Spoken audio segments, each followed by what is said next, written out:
Қазақстан Республикасының мемлекеттік рәміздері. Мемлекеттік рәміздер дегеніміз не? Мемлекеттік рәміздер дегеніміз елдің тәуелсіздігін, символикалық айырымын білдіретін арнайы белгілер.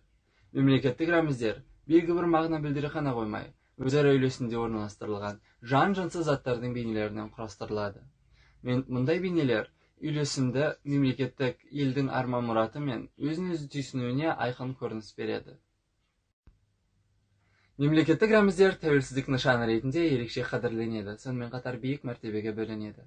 Сондықтан да мемлекет адамдарға мемлекеттік рәміздерді қастерлеп құрметтеуді парыз етеді. Олардың түр түсі мен қолдану тәртібіне қарай Қазақстан Республикасының Конституциясында немесе конституциялық заңда белгіленеді.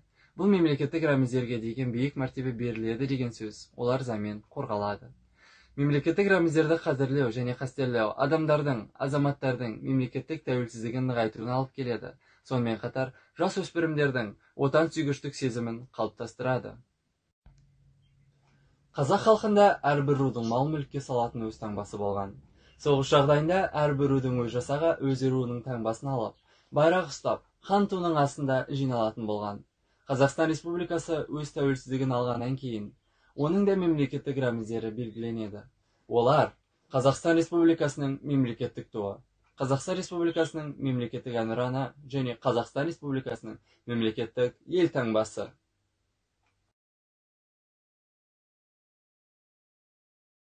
Гимн мемлекеттік басты рәміздерінің бірі. Гректің гимні сөзінен шыққан гимн термині салтанатты ән деген мағынаны білдіреді. Гимн ел азаматтарын тиімді әлеуметтік саяси тұрғыдан топтастырып, этномәдени тұрғыдан теңдестіру үшін негізгі мәнге ие, маңызды дыбыстық рәміз саналады.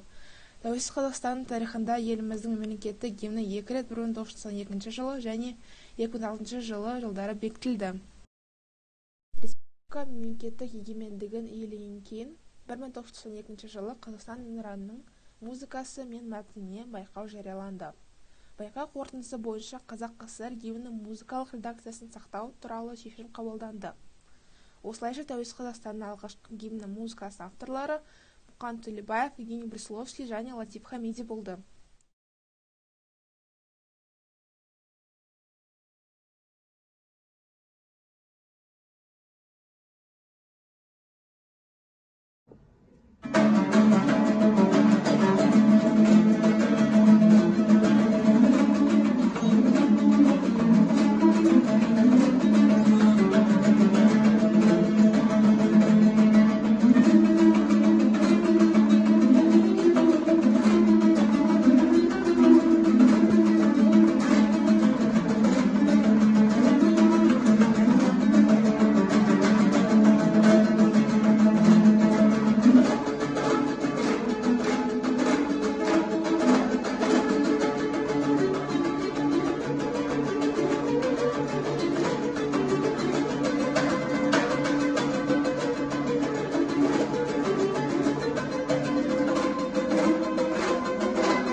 Герб – один из главных символов государства.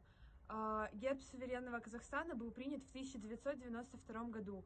Его авторами стали известные архитекторы Жанарбек Малибеков и Шот Аман Валиханов. Государственный герб Республики Казахстан имеет форму круга. Это символ жизни и вечности, который пользовался особым почетом среди кочевников Великой Степи. Центральным геральдическим элементом в государственном гербе является изображение шинрака на голубом фоне. от которого во все стороны в виде солнечных лучей расходятся уики, то есть опоры. Справа и слева от шанрака расположены изображения мифических крылатых коней. В верхней части находится объемная пятиконечная звезда, а снизу надпись «Казахстан». Все элементы в виде звезды, шанрака, уиков и мифических крылатых коней, а также надписи «Казахстан» выполнены в золотом цвете. Образ шанрака – это символ общего дома и единой родины для всех народов, проживающих в республике. Крылатые мифические кони, тулпары, являются одним из ключевых элементов в гербе Республики Казахстан. Образ коня с давних времен олицетворяет такие понятия, как храбрость, верность и силу. Крылья символизируют многовековую мечту многонационального народа Казахстана о построении сильного и процветающего государства. Еще одна деталь в государственном гербе Республики Казахстан – пятиконечная звезда. Данный символ используется человечеством с давних времен и олицетворяет постоянное стремление людей к свету истины, ко всему возвышенному и вечному. Изображение звезды в государственном гербе отражает желание казахстанцев созидать страну, открытую для сотрудничества и партнерства со всеми народами мира. Сердца и объятия жителей Казахстана открыты представителям всех 5 континентов. Валюта Казахстана – тенге. Символ тенге – прописная буква Т. Значок выбрали в 2006 году. На конкурс, объявленный Нацбанком Казахстана, поступило 30 тысяч работ. Лучшая принадлежала Вадиму Дивиденко и Санжару Амирханову.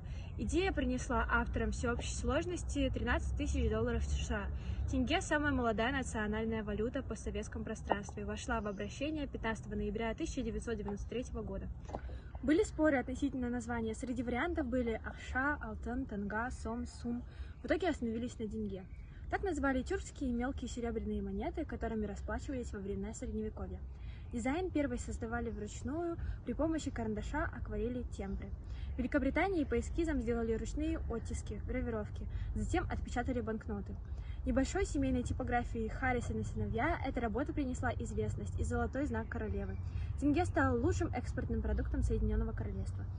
Монеты чеканили в Германии из особым образом обработанной латуни и низельбера, сплава меди, никеля и цинка. Банкноты и монеты изначально существовали купюры от 1 до 100 тенге, на данный момент в Казахстане пользуются купюрами от 200 до 20 тысяч тенге.